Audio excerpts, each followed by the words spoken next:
আসসালামু আলাইকুম রহমতুল্লাহ। পাকিস্তানের স্বাধীনতা সার্বভৌমত্ব যে বেশি দিন থাকবে না এবং পাকিস্তান যে ভেঙে টুকরো টুকরো হয়ে যাবে তার কিছু নজির প্রমাণ ইতিমধ্যে দেখা যাচ্ছে। সৌদি, কাতার, তুরস্ক চেষ্টা করেও পাকিস্তান আর আফগানিস্তানের মধ্যে কোনো মধ্যস্থতা করতে পারে নাই। তারা সেই প্রচেষ্টা 2 দিন পরেই 4 উইকেট পড়ে গিয়েছে, অর্থাৎ 4 জনের জীবন চলে গিয়েছে। 4 জনের আর পৃথিবীর আলো তাদের আর দেখা হবে না।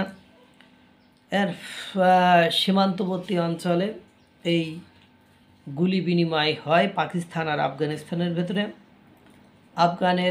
আফগানিস্তানের মুখপাত্র জাবিউল্লাহ মুজাহিদ বলেন, পাকিস্তান বাহিনী কান্দাহার প্রদেশে স্পিন বোর্ডাক শহরে হামলা চালায় এবং তাদের জনগণকে হত্যা তাদের বাহিনীকে হত্যা করে।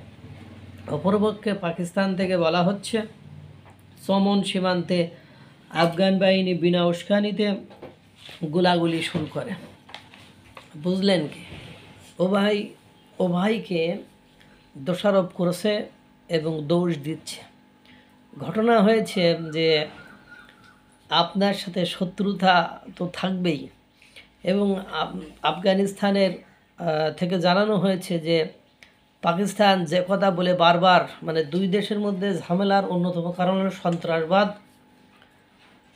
পাকিস্তান সবসময় বলে থাকে যে পাকিস্তানের যে টিটিপি, ওরা সন্ত্রাসী গ্রুপ বলে তাদেরকে আশ্রয় দিচ্ছে আফগানিস্তান। ওদিকে আফগানিস্তান বলছে তোমার দেশের অভ্যন্তরীণ বিষয় তুমি কিভাবে নিয়ন্ত্রণ করবা বা কিভাবে পরিচালনা করবা, এটার দায়ভার তো আমি নিতে পারবো না, বা এটা আমার নেওয়ার কথা নয়।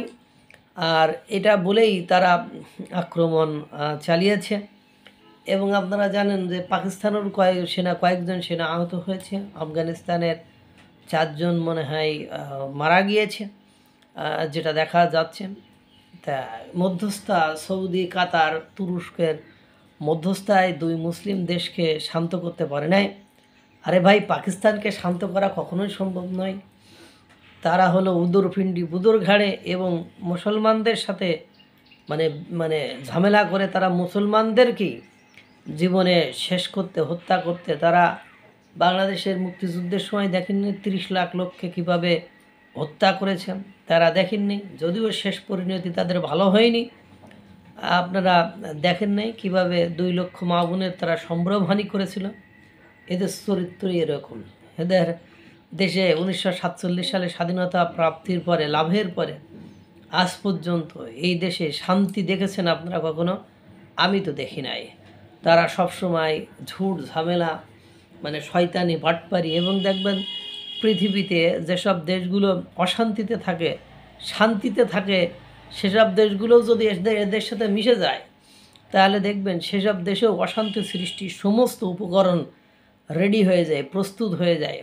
আপনারা সেটা দেখেছেন। এবং আফগানিস্তান পাকিস্তানের সাথে যেহেতু লেগে গিয়েছে, পাকিস্তানের স্বাধীনতা সার্বভৌমত্ব কিছুকালের মধ্যেই দেখবেন বিপন্ন হয়ে গিয়েছে। এদিক থেকে বেলুচিস্তান, খাইবার পাখতুন থেকে ধরছে, বেলুচিস্তান ধরছে, টিটিপি ধরছে, এবং আফগানরা সরাসরি তাদের সাথে সীমান্তে গোলাগুলিতে জড়িয়ে পড়ছে।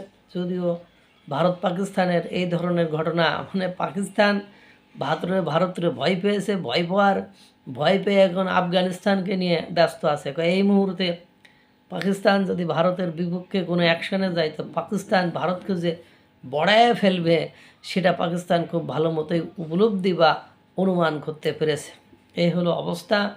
পাকিস্তানের ধ্বংস অনিবার্য, কারণ তাদের দেশের জনগণও চায় না এই সরকার ক্ষমতায় থাকুক। যদিও তাদের দেশের জনগণ মুখ খুলতে পারে না, কারণ মুখ খুললে তাদের জীবন নাশ, প্রাণ নাশের সম্ভাবনাই সবচেয়ে বেশি। এই জন্য তারা বহুত কষ্টে নিজেদের চাপা কষ্টটাকে চেপে রেখেছে। কিন্তু বিস্ফোরণ ঘটতে আর বেশি সময় বাকি নেই, যে কোনো সময় বিস্ফোরণ ঘটবে। তাই দেখবেন টিটিপি, নাহলে বেলুচিস্তান, যে হোক একটা গ্রুপ দেখবেন পাকিস্তানরে বড়ায়া ফেলছে। আল্লাহ তাআলা সকলকে ভালো রাখুক, সুস্থ রাখুক। আসসালামু আলাইকুম রহমতুল্লাহ।